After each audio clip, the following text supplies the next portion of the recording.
Kaixo, bide honetako gaitaktikoa izango da sakrifizio amarrua. Erakarpen gaia ere deitzen da.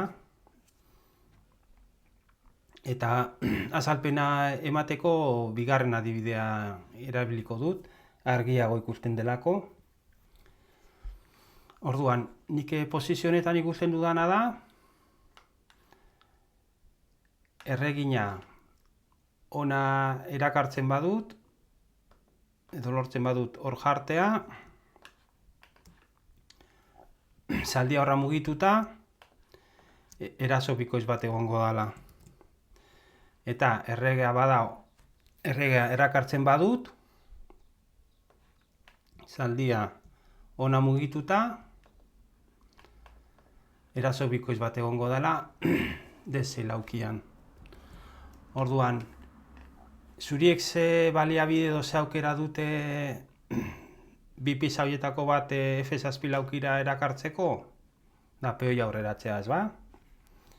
Bueno, hemen jake da, eta ikusten dugu, peoia ez badute jaten, hurrengo jokaldian, zuriek peoiarekin erregina jango dutela, ez ba? Orduan, esan dezakegu, beltza daudela, behartuta peoi hori jaten, eta ikusi azaldu duan bezala, erregea jaten badu, zaldia D6 laukira mugituz, zake bikoitz bat ematen dut, eta jokaldi hauek eta gero, heltzen gara bi peoi honen finalera, nun erraz irabaziko dugun partida. Eta zer gertatzen da erregina jaten badu? Zake bikoitza ematen dela H6 laukian. Eta jokaldi hau eta gero, heltzen gara, beste posizioaren oso antzerako batera, non bi peoi zuri hauek izango diran kapazak partida irabazteko. Orain goazen lehenengo adibidera. Hau da nahiko adibide nahiko zaila iruditzen jate. Bueno, nik hemen ikusten dudana da, zaldia eta alfila ez baliderateke egongo hor, torrak sake emango lukeela azken hilaran, ez ba? Orduan, hori kontuan izan da, ikusiko dugu dagoela kombinazio bat, ez dela oso erreza aurkitzea, baina jokaldi bortzatuekin zuriek irabazi egin ahalko dutela. Sakean zer ditzen jako derrigorrezko mugimendua edo jokaldi bortzatua, hemen ikusi dugu moduan, ez ba? Aurreko adibidean, zuriek peoia mugitzen dutenean, esan daiteke, beltzak daudela derrigortuta peoia jatera. Orduan, zelan haten da kombinazio hau? Sake emanez F6an. Hemen, aukera bidituzte beltzak. Zaldia jatea, edo erregea mugitzea.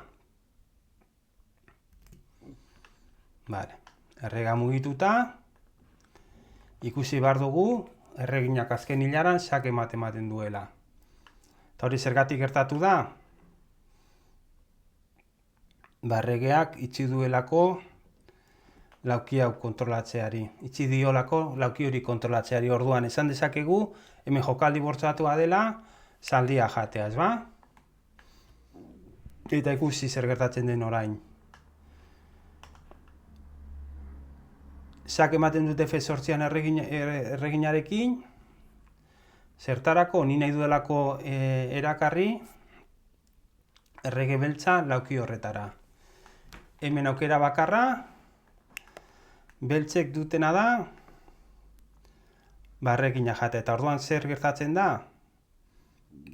Dezeltatze sake batekin, lortuko dudala, sake ematea.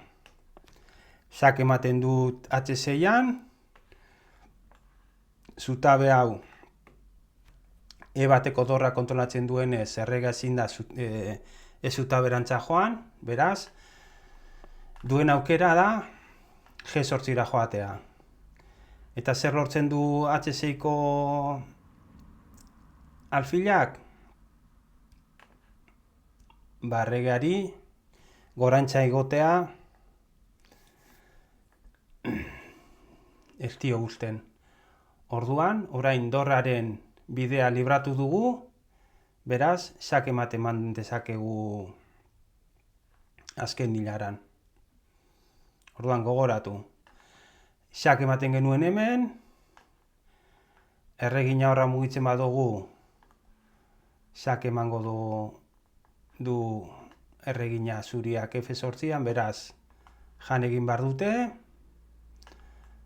Orain, erregina sakrifikatuz, lortuko dut dorrari bidea zabaltzea. Ze eratan, errege beltza erakartzen dugu lauki baltz batera, non alfilak sak eman alko dion. Beltze duten aukera bakarra da erregea G8ra ekartea, alfilak G7 laukia kontrolatzen duenez, azken hilaran sak ematen dugu. Eta hirugarren adibide bat dago, non gu nahi dugun erregina baltza erakartzea lauki batera, gero eraso bikoitz bat egiteko.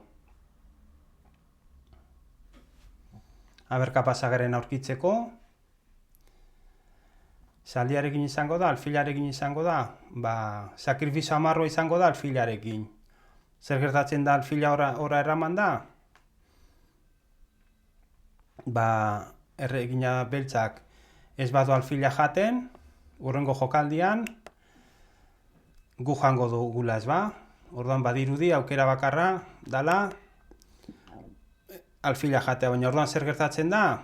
Zaldiak eraso bikoitz bat dekola, B5-etik. Orduan, sakrifizio amarra erabili dugu erreginen erakartzeko, eta sakrifizio amarroa eta gero, sake bikoitz batekin, eraso bikoitz batekin, erregina irabaziko dugu, eta berriz ere, peoia eta zaldiarekin, errez irabaziko dugu posizio hau. Hau da gai taktiko honen azalpena, betiko bezala, ariketak ikusi ditzakezue.